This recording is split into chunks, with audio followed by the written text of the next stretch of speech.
Olá, graça e paz. Estamos dando início a uma meditação espiritual e para isso nós gostaríamos de convidá-lo a acompanhar conosco a leitura que nós vamos estar fazendo de um texto que está em 2 Reis, capítulo 6, versículos de 15 em diante, até o 18. Diz assim a palavra de Deus. Na manhã seguinte, o servo do homem de Deus se levantou bem cedo. Ao sair, viu que havia soldados, cavalos e carros de guerra por toda a parte. Ai, meu senhor, o que faremos agora? Exclamou o servo. Não tenha medo, disse Eliseu, pois do nosso lado há muitos mais que do lado deles. Então Eliseu orou: Ó Senhor, abre os olhos dele para que veja. O Senhor abriu os olhos do servo e ele viu as colinas ao redor de Eliseu cheias de cavalos e carruagens de fogo.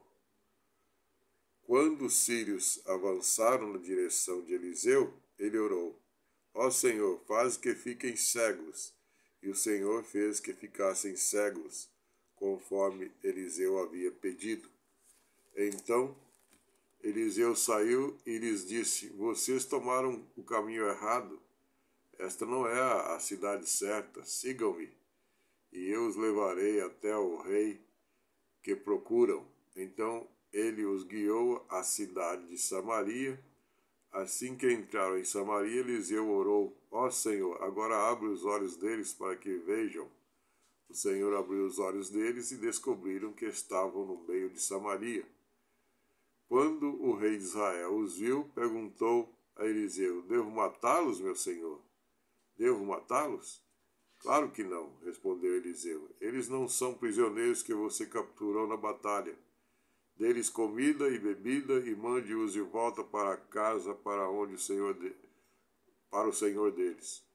Então o rei de Israel ofereceu um grande banquete e os mandou de volta para casa para o senhor deles. Depois disso, os invasores sírios não invadiram mais a terra de Israel. Isto é, houve uma trégua.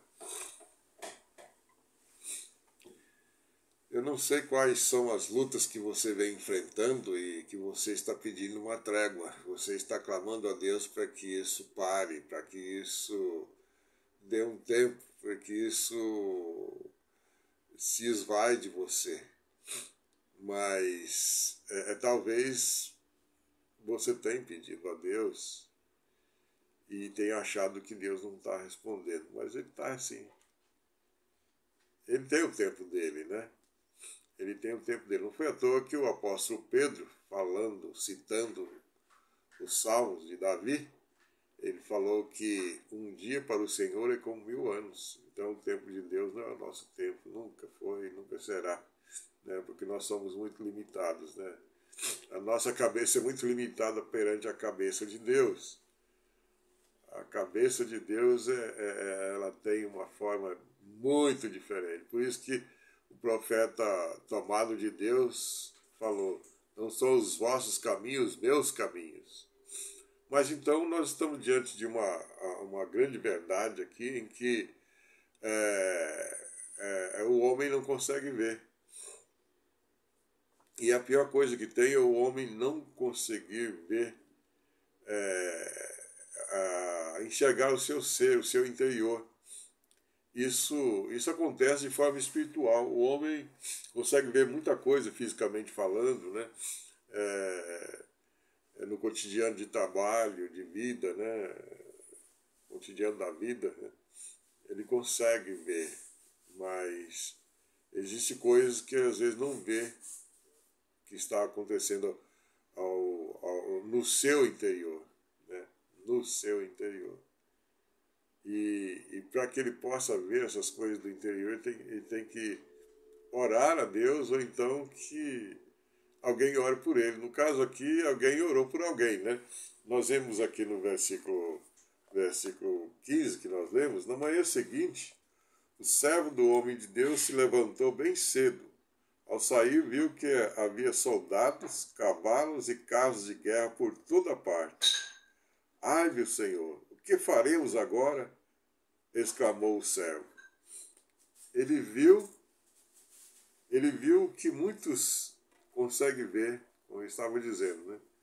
Muitos conseguem ver o pior, muitos conseguem ver coisas que dão sensações negativas, que gera falta de fé, que gera incredulidade.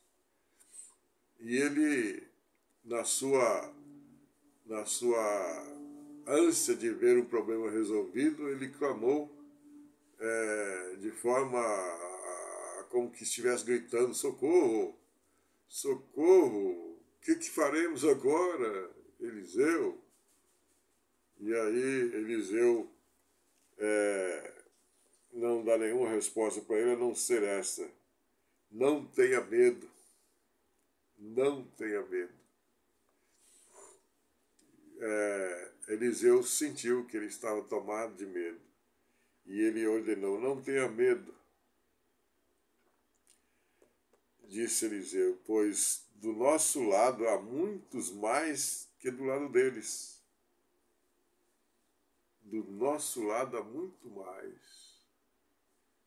Então existia um exército muito mais poderoso, muito maior em números e maior em força. Porque quem pode contra o espírito? E principalmente se falando de espírito do mal, ele tem poder para fazer coisas horríveis ao ser humano. Imagina o espírito do bem, o espírito de Deus, os anjos de Deus, que são espíritos ministradores, como diz Paulo em Hebreus capítulo 1, versículo 14, que eles são, os anjos são espíritos ministradores enviados a serviço daqueles que hão de herdar a salvação. Então, Eliseu disse: são maiores o número de guerreiros que estão do nosso lado. Aí o Eliseu pega e no versículo 17 ele diz assim: então Eliseu orou: ó Senhor, abre os olhos dele para que veja. O Senhor abriu os olhos do servo e ele viu as colinas ao redor de Eliseu cheias de cavalos e carruagens de fogo. Ele conseguiu ver. Que Deus nos ajude a conseguir ver, especialmente quando se trata de algo que está ao nosso favor e a gente não percebe. Né? Eu vi uma história interessante a respeito de alguns dizeres de Calvino que eu gostaria de compartilhar. E isso mostra para nós uma visão muito forte que Calvino tinha a respeito de si, né? Esse Geás, ele não tinha ainda a fé que precisava ter. Por isso que Eliseu o repreendeu, dizendo: não tenha medo, tenha fé. E aí Deus ora e Eliseu ora e Deus abre os olhos dele. Né? E Calvino tinha essa visão de si, da força, do poder que estava ao seu favor, que era o poder de Deus. E ele falou numa das suas escritas, né? Ele falou: agradeço a Deus que não só tem mostrado misericórdia para comigo, sua pobre criatura, e me tem tolerado em todas as minhas fraquezas e pecados, mas muito mais do que isso, me fez participante da sua obra para servi-lo no seu trabalho, e não somente isso, mas com a mesma misericórdia e benignidade bondosa, graciosamente, suportou-me com as minhas faltas, pelas quais eu merecia ser exterminado por ele. Estendeu-me ele a sua clemência e benignidade, e houve por bem usar da minha instrumentalidade para divulgação da verdade do seu evangelho. Glória a Deus, né? Glória a Deus que alguém tinha alguém como Calvino, tinha uma visão clara de que, mesmo em meio às suas limitações, Deus era misericordioso, era gracioso para com ele e se dignava-se de fazer uso da sua instrumentalidade, do seu potencial. Né?